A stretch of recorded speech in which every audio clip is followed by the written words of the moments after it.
Hello friends, आज हम set theory का दूसरा लेक्चर लेने जा रहे हैं। ठीक है, आई होप आप सबने लेक्चर नंबर 1 ये टॉपिक का देख लिया होगा। अगर ये टॉपिक का आपने लेक्चर नंबर 1 नहीं देखा तो प्लीज़ आप पहले लेक्चर नंबर 1 सेट थियरी का देखिए, बाद में लेक्चर नंबर 2 मतलब ये लेक्चर देखिए। ठीक है, तो चलो ये लेक्चर स्टार्ट करते हैं। तो आज के लेक्चर में हम डिस्कस करेंगे डिफरेंट टाइप्स ऑफ सेट्स। ठीक है, मतलब टोटल जितने भी टाइप्स के सेट है वो सब टाइप हम 1 बाय 1 डिस्कस करेंगे। तो first type is finite set. तो नाम से ही पता चल रहा है फाइनाइट सेट। तो फाइनाइट का मतलब क्या हुआ कि कोई भी चीज़ें अगर हम गिन सकते हो, कोई भी अगर हमारे पास ऑब्जेक्ट हो, अगर वो ऑब्जेक्ट की गिनती पॉसिबल हो, मतलब उसको हम कैलकुलेट कर सकते हो, गिन सकते हो, तो उसको हम फाइनाइट बोलते हैं। तो फाइनाइट सेट मतलब क्या हुआ कि अ set having finite number of elements is called finite set. ठीक है, मतलब ऐसा सेट कि जिसमें एलिमेंट कैसे हो, फाइनाइट हो। अगर हम एग्जांपल लेना तो एक एग्जांपल लेते हैं कि एक सेट ए लिख रहा हूँ 1, 2, 3। ठीक है, 3 एलिमेंट है, मतलब फाइनाइट नंबर है। और एक एग्जांपल लेते हैं कि सेट एक्स लिख रहा हूँ, उसमें अगर एलिमेंट में ले रहा हूँ ए, बी, सी, डी, ई। इसमें भी कितने एलिमेंट है? 5 एलिमेंट है। ठीक है, मतलब number of elements are finite, then set A and set X are called finite set. ठीक है, सिंपल डेफिनेशन थी। सेकंड टाइप देखते हैं, इनफाइनाइट सेट। ठीक है, तो नाम से ही पता चल रहा है फ्रेंड्स कि ऐसा सेट कि जिसमें नंबर ऑफ एलिमेंट्स या नंबर ऑफ ऑब्जेक्ट कैसे हो, इनफाइनाइट हो, मतलब जिसको हम गिन ना सके। ठीक है, जिसको हम कैलकुलेट ना कर सके। जैसे कि डेफिनेशन देख ले कि अ set having infinite number of elements is called infinite set. एक एग्जांपल ले लें कि जैसे कि पिछले लेक्चर में हमने देखा था नेचुरल नंबर एक सेट है। कैसा सेट है? उसमें एलिमेंट कैसे 1, 2, 3, कहाँ तक जाता है? तो ये तो इनफाइनाइट तक जाता है। ठीक है, तो इसके हम नंबर ऑफ एलिमेंट्स गिन नहीं सकते। ठीक है, number of elements is infinite number, then set N is called infinite set. ठीक है, थर्ड नंबर नल सेट और एम्प्टी सेट और वॉइड सेट। ठीक है, 3 नाम है। या तो आप उसको नल सेट बोलो तो भी चलेगा, या तो एम्प्टी सेट भी बोल सकते हैं, या वॉइड सेट भी बोल सकते हैं। ये तो नाम से ही पता चल रहा है। नल मतलब क्या? कुछ भी नहीं। एम्प्टी का मतलब भी वही हुआ ना, एम्प्टी रूम, मतलब रूम में कोई नहीं है। ठीक है, तो ऐसा सेट कि जिसमें कोई भी एलिमेंट ना हो, ऐसे सेट को हम क्या बोलेंगे? नल सेट बोलेंगे, या एम्प्टी सेट भी बोल सकते हैं, या वॉइड सेट भी बोल सकते हैं। ठीक है, तो डेफिनेशन क्या हो गई? A set having no element is called null set, या एम्प्टी सेट, या वॉइड सेट। जैसे एग्जांपल लेना हो तो सेट की साइन कर दी और एलिमेंट तो कुछ नहीं लेना, तो अंदर में कुछ ऑब्जेक्ट लिखूंगा नहीं, तो ये किसकी साइन हो गई बेटा? नल सेट की। या तो आप ये भी लिख सकते हैं, या ऐसे करके फाई, ये किसकी साइन है? फाई। तो ये फाई को भी हम नल सेट बोल सकते हैं। याद रखो, अगर सेट के अंदर फाई साइन दी है तो इसको हम नल सेट नहीं बोल सकते, क्योंकि यहाँ पे फाई है, एज अ एलिमेंट बिहेव करेगा। तो इसमें तो एलिमेंट है, तो ये नल सेट नहीं हो गया। ठीक है, सिर्फ अकेला फाई होगा या कर्ली ब्रैकेट अंदर कुछ नहीं होगा तो ही हम उसको नल सेट या एम्प्टी सेट बोल सकते हैं।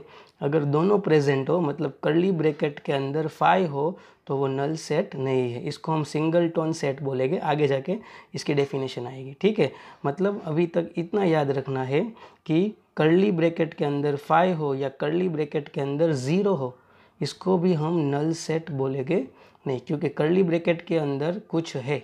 ठीक है, नल सेट मतलब कुछ होना नहीं चाहिए, ठीक है। Next type is singleton set, ठीक है। तो नाम से ही पता चल रहा है कि सिंगलटन मतलब यहाँ पे एक सिंगल वर्ड आया, तो सिंगल वर्ड आया तो सिंगल का मतलब तो हमें पता है क्या होता है, एक, ठीक है।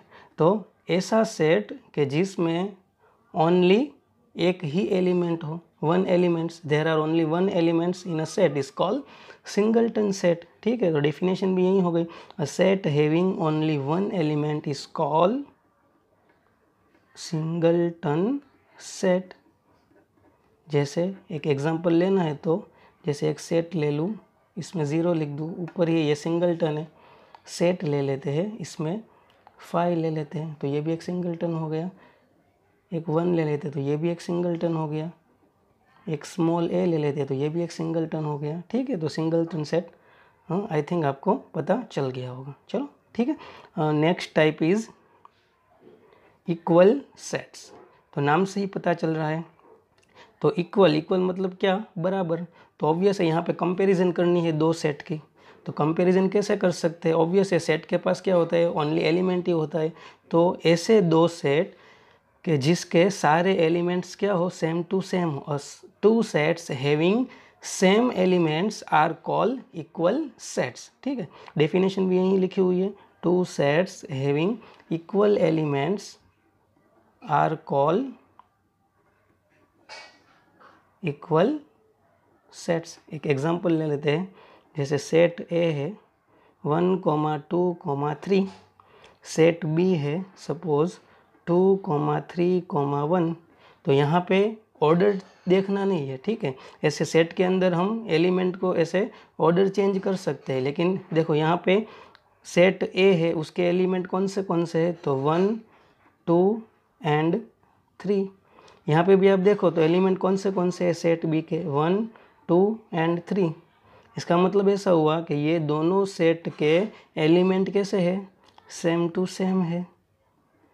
तो हम क्या बोल सकते हैं, and set A and set B are equal sets.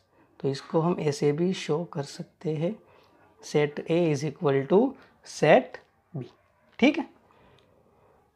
Next type set of sets, ठीक है। सेट ऑफ सेट्स, तो नाम से ही पता चल रहा है सेट ऑफ सेट्स मतलब क्या, ठीक है। तो पहले डेफिनेशन पढ़ लेते हैं, a set having all its elements as a sets is called set of sets. चलो ये समझते हैं। सपोज ये पहले एक सेट ले लेता हूँ, सेट 1, ठीक है। फिर और एक मैं सेट ले रहा हूँ सेट 1, 2, ठीक है। और मैं एक सेट ले रहा हूँ सपोज ए, बी, सी, ठीक है। तो ये सेट 1 ये एक अलग सेट है, ये भी एक अलग सेट है, और ये भी एक अलग सेट है। अभी मैं क्या कर रहा हूँ कि ये सब को एज अ एलिमेंट, मतलब ये सेट है बिहेव लाइक अ एलिमेंट करे, ऐसे में एक सेट ले रहा हूँ, मतलब बाहर में एक कर्ली ब्रैकेट यूज़ कर रहा हूँ। तो इसका मतलब क्या हुआ कि अभी यहाँ पे कर्ली ब्रैकेट ओपन हुआ, यहाँ पे कर्ली ब्रैकेट क्लोज हुआ, तो ये कर्ली ब्रैकेट के बीच में जितने भी एलिमेंट मतलब जितने भी नंबर सेपरेटेड बाय कॉमास हो गए वो सब बिहेव लाइक अ एलिमेंट। तो यहाँ पे सेट 1 एक एलिमेंट है जो बाहर का सेट है वो, यहाँ पे सेट 1, 2 एक एलिमेंट है जो बाहर का सेट है वो उसका, और सेट ए, बी, सी वो भी एक एलिमेंट है। तो सेट ऑफ सेट्स का मतलब क्या हुआ कि खुद सेट जिसका एलिमेंट हो वो सेट को क्या बोलते हैं, सेट ऑफ सेट्स, ठीक है। तो सपोज ये एक सेट ए बोल दे रहा हूँ इसको, सपोज ये सेट बी है, सपोज ये सेट कैपिटल एक्स है, और सपोज यहाँ पे एक ये पूरा जो सेट है बाहर वाला उसको मैं कैपिटल डी बोल रहा हूँ। तो अब देखिए कि यहाँ पे set A, set B and set X वो क्या है, सेट डी के एलिमेंट है, ठीक है। तो सेट डी के एलिमेंट है, वो खुद एक सेट है, तो हम सेट डी को क्या बोलेंगे बेटा, सेट ऑफ सेट्स। समझ में आई बात, ठीक है। Next topic is next type of set, मतलब ये कौन सा सेट है, 7वें टाइप का, नाम है उसका सब सेट, ठीक है। तो पहले तो सबसेट क्या होता है वो हम एक एग्जांपल से देखते हैं कि सपोज एक सेट कैपिटल ए में ले रहा हूँ 1, 2, 3, ठीक है। फिर एक सेट बी ले रहा हूँ 1, 2, 3, 4। तो आप यहाँ पे देख सकते हैं कि सेट ए के जितने भी एलिमेंट है वो सब सेट बी के भी एलिमेंट है, ठीक है। तो हम ए को क्या बोलेंगे, तो A is subset of B. इसका मतलब ऐसा हुआ कि कोई भी एक सेट हो उसके जितने भी एलिमेंट हो वो सारे एलिमेंट अगर कोई दूसरे सेट में हमें देखने को मिले तो हम वो पुराना सेट है वो क्या हो जाएगा, सबसेट किसका, नए वाले सेट का। तो यहाँ पे हम ऐसे बोल सकते हैं कि सेट ए है वो सबसेट ऑफ बी। ये जो बेटा साइन है वो किसकी साइन है, सबसेट की साइन है, ठीक है। इसका मतलब ऐसा हुआ कि ए के कैपिटल ए मतलब जो सेट ए है उसमें जितने भी एलिमेंट है वो सारे एलिमेंट किस में आए हुए हैं, सेट बी में। इससे हम ऐसा नहीं बोल सकते कि सेट बी के सारे एलिमेंट सेट ए में होना चाहिए। देखो यहाँ पे देख सकते हो कि 4 है वो सेट बी का एक एलिमेंट है, मतलब सेट ए का एलिमेंट नहीं है, ठीक है। तो लेफ्ट साइड जो सेट होगा उसके सारे एलिमेंट कहाँ पे होंगे, राइट साइड वाले सेट में, और जो बीच में वो किसकी साइन है, सबसेट। और हमेशा याद रखो बेटा कि जब भी सबसेट की साइन यूज़ हो तब लेफ्ट साइड और राइट साइड दोनों तरफ सेट होने चाहिए, मतलब दोनों तरफ कैपिटल लेटर होने चाहिए। लेक्चर 1 में भी हमने डिस्कस किया था कि set are always used in capital letter, ठीक है। तो एक चीज़ याद रखना है कि जब भी हम सबसेट की साइन यूज़ करेंगे तो लेफ़्ट साइड और राइट साइड दोनों तरफ क्या होगा, सेट हो गया, मतलब कैपिटल लेटर होगा। एक और एग्जांपल लेते हैं कि सपोज़ अगर हमें कोई सम में ऐसा दिया हुआ है कि set D is subset of set ई, तो इसका मतलब हम ऐसे निकालेंगे कि यहाँ पे लेफ़्ट साइड है वो सेट डी है और यहाँ पे राइट साइड है वो सेट ई है और ये सबसेट की साइन है, तो डी के सारे एलिमेंट कहाँ पे होंगे, सेट ई के एलिमेंट होंगे, ठीक है। यहाँ पे लेफ़्ट साइड जो भी हो गए उसके सारे एलिमेंट राइट साइड में होने चाहिए। तो ये है सबसेट का कंसेप्ट, ठीक है, ओके। उसकी थोड़ी बहुत हम प्रॉपर्टी देख लेते हैं। तो first property is every set is it's on subset. तो ये तो पता ही चल रहा है कि सपोज ए है ए तो 1, 2, 3, तो 1, 2, 3 वो तो खुद ए में तो है ही, ठीक है। तो हम ऐसे भी लिख सकते हैं कि A is subset of A, obvious है ये, क्योंकि ए के सारे एलिमेंट यहाँ पे राइट साइड में क्या लिखा है, खुद ए लिखा है, तो ये तो प्रॉपर्टी फॉलो कर रही है। तो याद रखना है कि every set is it's on subset. और सेकेंड प्रॉपर्टी ये यूज़ करनी है कि एम्प्टी सेट उसको हम नल सेट भी बोल सकते हैं और वॉइड सेट भी बोल सकते हैं, are subset of every set, ठीक है। हम ऐसे भी बोल सकते हैं कि ये सपोज है नल सेट की साइन और यहाँ पे सबसेट में कोई भी सेट लिख दूँ ये चलेगा। इसका मतलब क्या हुआ, यहाँ पे तो कुछ नहीं है, ठीक है, कुछ नहीं है तो यहाँ पे होना वो ज़रूरी नहीं है, ठीक है। तो एक चीज़ ये याद रखनी है कि empty set is a subset of each and every set, ठीक है। मैं फाई सबसेट एक्स लिखूँ तो भी कुछ प्रॉब्लम नहीं है, फाई सबसेट वाई लिखूँ तो भी कुछ प्रॉब्लम नहीं है, ठीक है। तो ये चीज़ याद रखनी है, ओके। चलो नेक्स्ट हम टाइप्स पढ़ते हैं।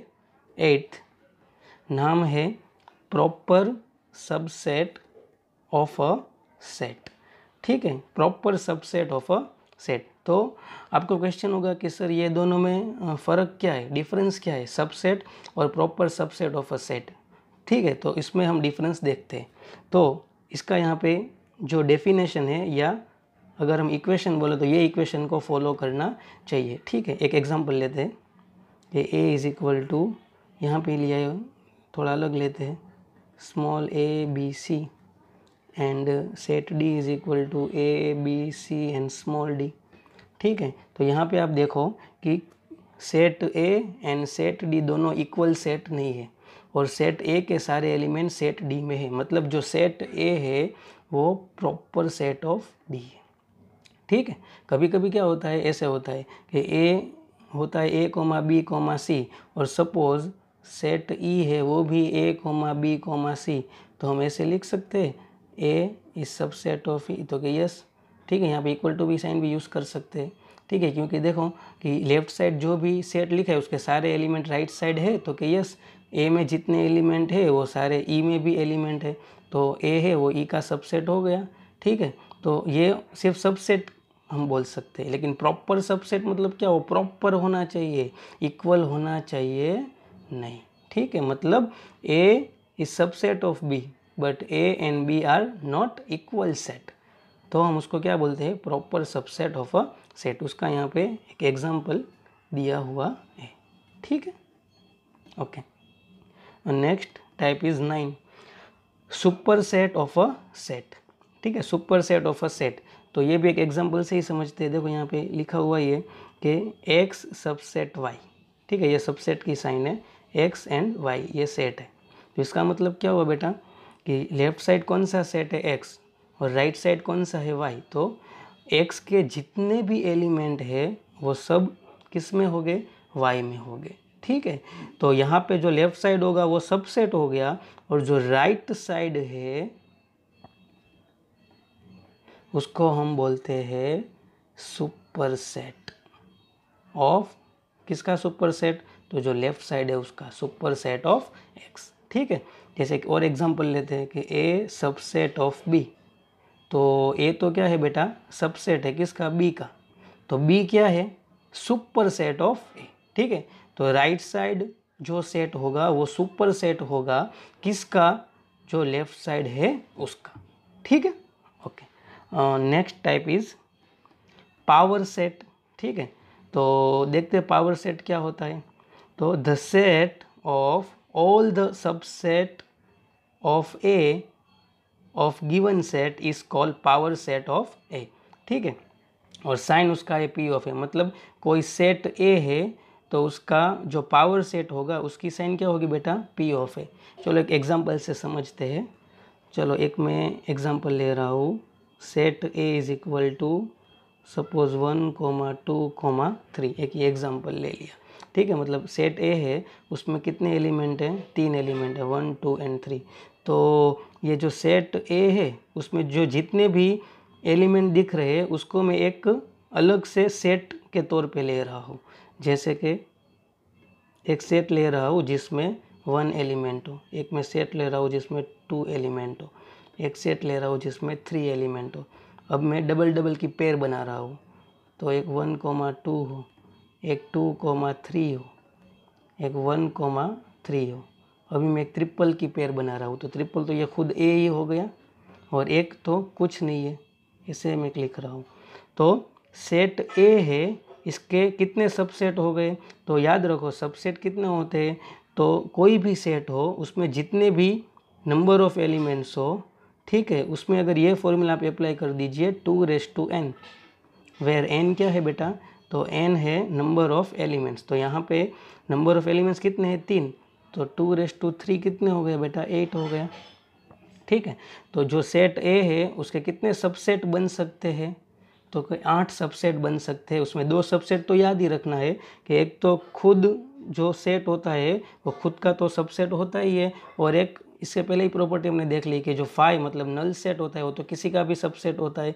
तो ये 2 सेट तो याद ही रखना है। फिर कैसे याद रखना है, तो पहले सिंगल सिंगल एलिमेंट को एक सेट के तौर से लेना है, फिर डबल डबल को लेना है, ठीक है। और ट्रिपल तो एक आ ही गया था तो हम गिने, तो ये एक एलिमेंट हो गया, ये भी एक सबसेट हो गया, ये भी एक सबसेट हो गया, 1 2 3 4 5 6 7 8, देखो हो गया।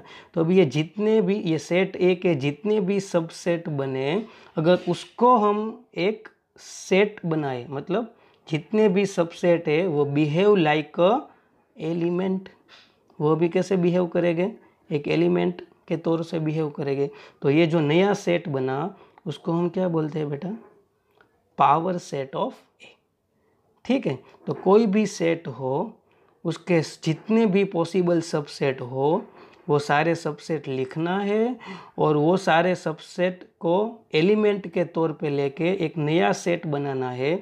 तो जो नया सेट बनेगा उसको क्या बोलेंगे हम, power set of that set. मतलब यहाँ पे सेट ए है तो उसका साइन क्या हो गया, पी ऑफ ए, ठीक है। आई थिंक आपको पावर सेट समझ में आ गया होगा, ठीक। ऐसा सेट बनाना है ठीक है, कि जिसमें एलिमेंट हो वो सेट के सारे सबसेट हो।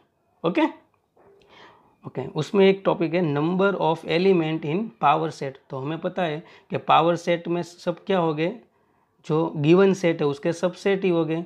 तो यहाँ पे सबसेट जितने कोई भी सेट हो उसके कितने सबसेट पॉसिबल है, तो कि 2n उसकी फॉर्मूला है। तो याद रखना है कि पावर सेट में एलिमेंट भी कितने हो गए, 2n हो गए। ठीक है, तो कभी कभी एक क्वेश्चन पूछा जाता है कि सपोज कोई एक सेट है x = 1, 2, इसमें बेटा 2 एलिमेंट है, तो आपको पूछेंगे कि p ऑफ x का number of p of x क्या होगा। Number of p of x का मतलब जो x का पावर सेट है उसमें कितने एलिमेंट हो गए। तो सिंपल फॉर्मूला है 2n, और n क्या लेना है बेटा, तो x में जितने एलिमेंट है वो नंबर, तो 2 एलिमेंट है तो 2 मतलब हो गया 4। तो पावर सेट में एलिमेंट कितने हो गए बेटा, 4 हो गए। ठीक है, और वो कौन से हो गए, तो एक तो खुद x होगा, फिर एक खुद 5 होगा, फिर एक 1 होगा सेट के तौर से, और एक सेट 2 होगा। 4 हो गए एलिमेंट। ठीक है, तो आई थिंक आपको पावर सेट समझ में आ गया होगा। ओके, और आज का हम लास्ट टाइप का सेट देखते हैं, यूनिवर्सल सेट। ठीक है, तो नाम से ही पता चल रहा है कि यूनिवर्सल सेट। तो यूनिवर्सल सेट मतलब कौन सा सेट, तो हम कोई भी एक पर्टिकुलर सम को हम डिस्कस कर रहे हो, और वो डिस्कशन में जितने भी सेट हो वो सारे सेट कोई एक सेट का सबसेट हो। ठीक है, तो वो सेट को हम क्या बोलते हैं, यूनिवर्सल सेट। एक एग्जांपल से समझते हैं, और याद रख लो कि जो यूनिवर्सल सेट है उसकी साइन क्या होगी, कैपिटल U होगी। ठीक है, एक एग्जांपल से समझते हैं कि सपोज कोई एक सम है, उसमें 2 सेट हम यूज़ कर रहे हैं कि सेट A है 1, 2 और सेट B है 3, 4। तो ये डिस्कशन में मतलब कोई एग्जांपल है उसमें ये 2 सेट के बारे में हम डिस्कस कर रहे हैं, तो ये पर्टिकुलर डिस्कशन में यूनिवर्सल सेट क्या हो गया बेटा, तो ये सेट A और सेट B में जितने भी एलिमेंट है वो सारे एलिमेंट यूज़ करके एक नया सेट बनाना है। तो 1, 2, 3, 4 ये जो सेट बना उसको हम क्या बोलते हैं, यूनिवर्सल सेट। ठीक है, तो आई थिंक आपको यूनिवर्सल सेट समझ में आ गया होगा। ठीक है, तो थ्रू आउट पूरे 11-12 साइंस में टाइप्स ऑफ सेट कितने हो गए, 11। ठीक है, जितने भी टाइप के सेट है आज हमने डिस्कस कर लिए। ठीक है, तो आज का लेक्चर यहाँ तक रखते हैं, और जो नेक्स्ट कंटेंट है वो नेक्स्ट लेक्चर में डिस्कस करेंगे। ठीक है, अगर आपने ये लेक्चर देखा और लेक्चर 1 नहीं देखा है तो प्लीज़ पहले लेक्चर 1 देखिए, फिर ये लेक्चर 2 देखिए, पूरी ये सीरीज़ देखिए, तो ही आपको ये पूरा कंसेप्ट समझ में आएगा। ठीक है, तो चलो नेक्स्ट लेक्चर में मिलते हैं। Thank you.